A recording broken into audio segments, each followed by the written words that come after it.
Okay, we're talking about what's called chiburim. We're on Parah.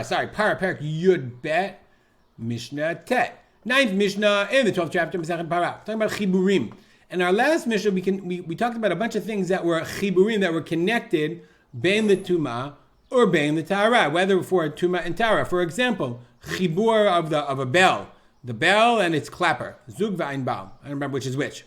Or we're talking about different kinds of spindles, spinners that are made to spinning wood. Okay, or some things we learned were not a chibur, not for tumah, but not for tara. Anyway, we're talking about chibur or not chibur. So I'm just going to talk about some kind of things that are chibur to be machmir, but not to be mekil. Things that we are connected, but they're not really connected. Hasalim shebak kantal. Baskets that are on the kantal. What in the world is a kantal? So first with the bartanura. Salim shedarkan lo'lich ben peirot. You usually carry them fruit or zvalim or dung al gabei achamor, on the donkey. And they're connected to each other. So when I looked in the Jester, I never heard of this word kantel. The pannier on the sides of the pack saddle, large basket. So of course we know what the pannier is. You look up pannier in Wikipedia. So this is panniers.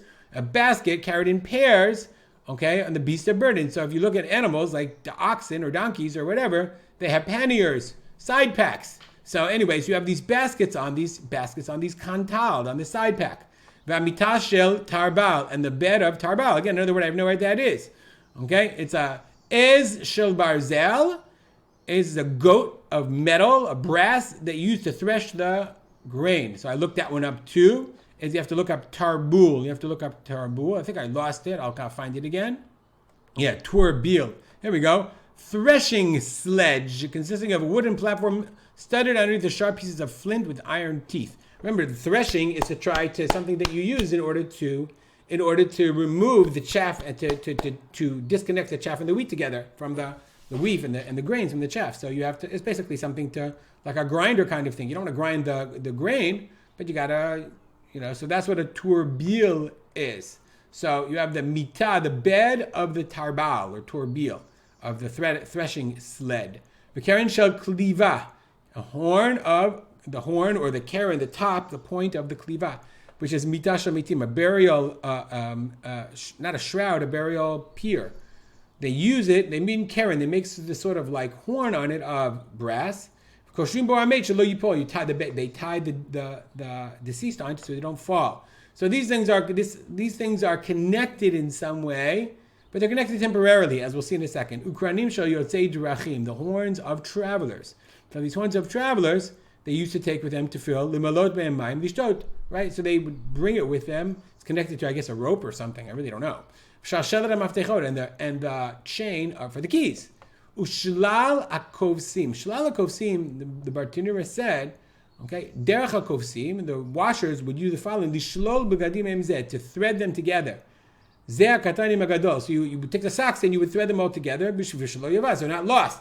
So they're connected. So now you have shlal akovsim. Shlal is the bundle, this attached bundle of wash. Because they're going to take it to the river and they're going to wash it for you, right? But they don't want to lose all your socks because then they'll lose all their money. So they would thread it together. So now if one of these becomes tameh, do they all become tameh? Because it's all threaded together. For or a piece of clothing that's tafur, that's sewn, okay, through kalaim. 2 pieces of semer, of wool, shetfaram b'chutei pishtain. You use flax to sew them together.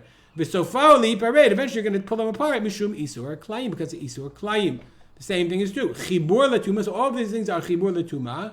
Like the shalshelet, the chain of the keys, is connected for tumah. If one part becomes tameh, the whole thing is tameh.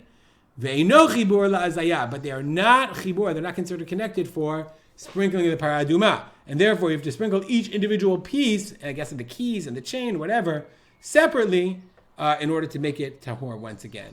All right, we'll stop here. As we always do, dedicate our lives to my father. We'll say that very fast. All right, Simcha ben Yitzchak Kalman. Questions, comments? Send me a WhatsApp. Make it a great day.